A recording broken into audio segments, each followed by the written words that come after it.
Hey guys, how's everyone doing? I hope you're doing well. As you can see, we are well into home lot territory here.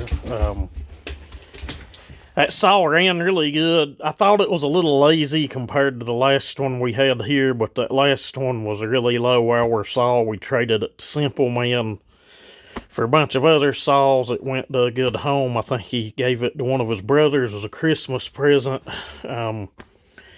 But with that said, this is the one, well, the one that my uncle had gave me that you guys seen running is here in this box full of parts. We ended up having to tear two saws down. The original one, the piston was just galled up real bad in the area where it rocks back and forth.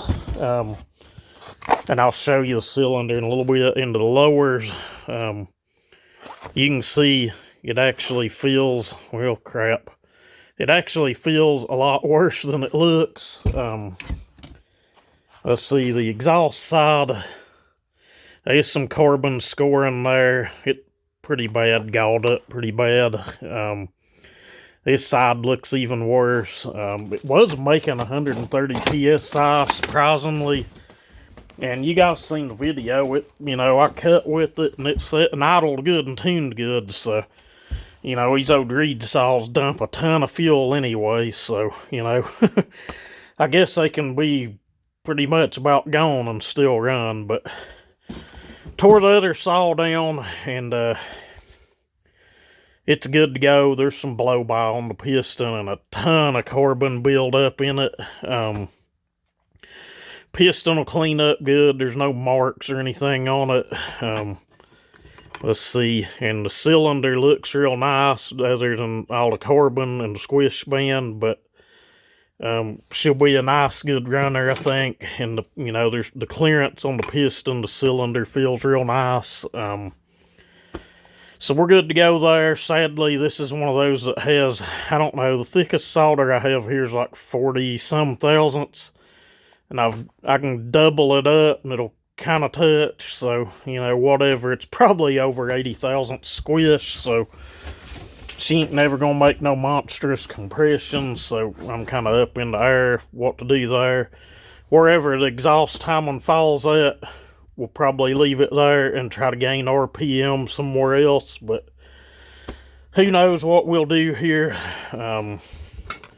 The other cylinder usable, there was a few little places. The phone's not picking them up. Well, maybe a little above the exhaust port and just some other places where the plating's really thin. But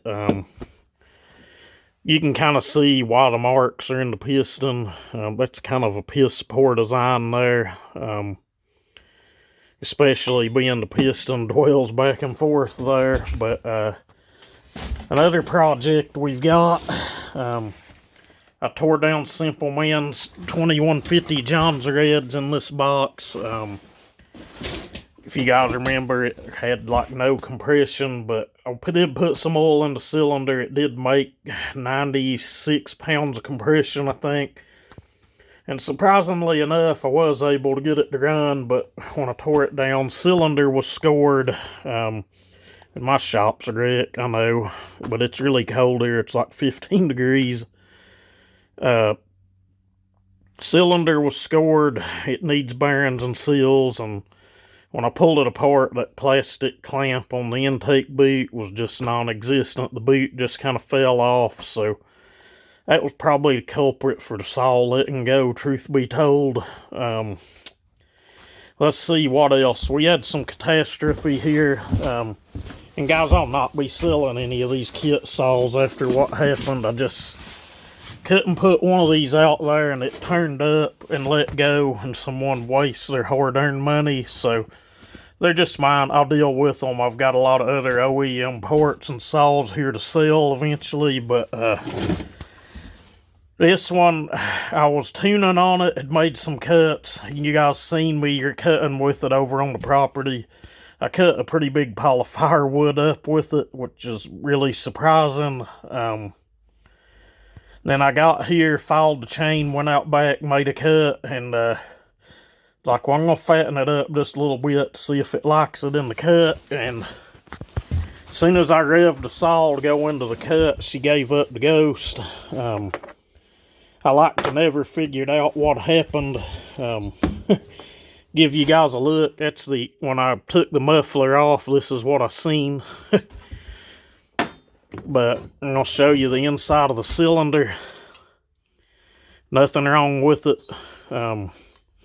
On further inspection, you probably really never see them. I barely can, but you can feel them. Some scratch marks on the pin location area. Let's see, the dang piston pin on the bottom is gone. The upper one's worked about all the way out, so I'm assuming piston pin let go. Ring snagged the roof of the exhaust port and broke the whole bottom off of the piston like at 13.6. And you can about guess what I found in the bottom of the crankcase. Like I never cleaned it all out. I went back over that other Nicosil cylinder I had from the Duke. I was able to move the transfers some more. It actually sounded really good, really strong. I'd start it, but the doors are shut, and I'll let you know why in a second. Put bar and chain on it. Filled it up with bar oil, which was weird. It shouldn't have been low anyway, but filled it up with bar oil, and when I started it up, it was like a damn choo-choo train. So it either tore the crankcase gasket out, which is what I'm hoping, or it made a hole through the crankcase, or, you know, cracked it, done something. It sucks, but it is what it is. When I get to this, if you guys want to see it, put it in the comments. We'll tear it down on camera. May help some of you guys out on how to tear one of these down. Truthfully, I can have that saw apart in probably less than half an hour or something if I've got everything laid out. So just let me know in the comments if you'd like to see that. But I'll not be selling none of these kit saws with all these aftermarket parts to anyone on them and putting my name on it. I just can't do it. I'd hate for a man to spend his hard-earned money and get this thing and, you know, something like that happen. But, you know, lots of us have these saws. We've ran them. My other 660, I've had it for over a year. I ain't blaming the Farmer Tech parts. I've ran these little red barn pistons, so have a lot of other people. I was talking to Simple Man about it, and he said I should probably take up pictures of it and send them. I may do that at the beginning of the week.